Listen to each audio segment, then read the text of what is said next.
गेल्या 8 दिवसांपासून लोहशिंगवे परिसरात धुमाकूळ घालणारा व रविवारी श्याम जैन यांच्या गायींवर हल्ला करून तिला ठार करणारा बिबट्या सोमवारी 8 सप्टेंबर रोजी सकाळी 9 वाजता सयाजी पाटोळे यांच्या मळ्यात लावलेल्या पिंजऱ्यात जेरबंद झालाय।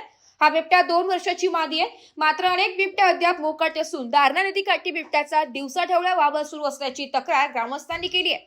गावावरील संकट अद्यापही कायम असल्याने ड्रोनच्या साहाय्याने मादीलाही जेरबंद करावी अशी मागणी केली जाते।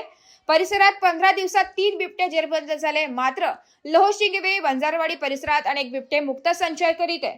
अनेक गायी, वासरू, शेळी, कुत्री यांसारख्या पाळीव प्राण्यांचे त्यांनी फडशे पाडलेले। गेल्या आठवड्याभरात लोहशिंगवे येथे 8 ते 10 कुत्री, काही वासरे यांच्यावर हल्ला करून बिबट्यांना त्यांना ठार मारले। रविवारी 7 सप्टेंबर रोजी सायंकाळी 7च्या सुमारास श्याम जैन यांच्या गोठ्यातील गायीवर बिबट्याने हल्ला करून तिच्या मानेला जबड्यात पकडून ठेवले। ग्रामस्थांनी धाव घेतल्यानंतर बिबट्याने तिथून पळ काढला। तथापि रक्तबंबाळ गायीच्या दुसऱ्या दिवशी मृत्यू झाला। लोहशिंगवे जवळील वडनेर तसेच सिन्नर येथे महिनाभरात 2 मुले बिबट्याच्या हल्ल्यात ठार झाल्याने ग्रामस्थांमध्ये भीतीचे वातावरण आहे। सायंकाळनंतर रस्त्यावर फिरणे देखील मुश्किल झालं। त्याची दखल घेत वन विभागाने सुमारे 20 पिंजरे वडनेर लोहशिंगवे भागात लावले। सकाळी डरकाळ्यांनी जाग लोहशिंगवे येथे सोमवारी सकाळी 9च्या सुमारास सयाजी पाटोळे यांच्या मळ्यात लावलेल्या पिंजऱ्यात बिबट्या जेरबंद झाला। त्याच्या डरकाळ्यांनी ग्रामस्थ भयभीत झाले।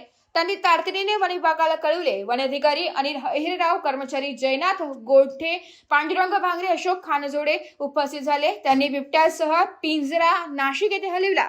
यावेळी सयाजी पाटोळे, जगन पाटोळे, सुनीता पाटोळे, अनिता पाटोळे, मीना पाटोळे, लता पाटोळे, शैला पाटोळे, तुकाराम पाटोळे, रतन पाटोळे, श्रावण पाटोळे आदींसह ग्रामस्थ उपस्थित होते। अनेक बिबट्यांचा बंदोबस्त करण्याची मागणी केली जाते। एबी न्यूज साठी प्रतिनिधी पुरुषोत्तम कांडेकर, देवळाली गाव।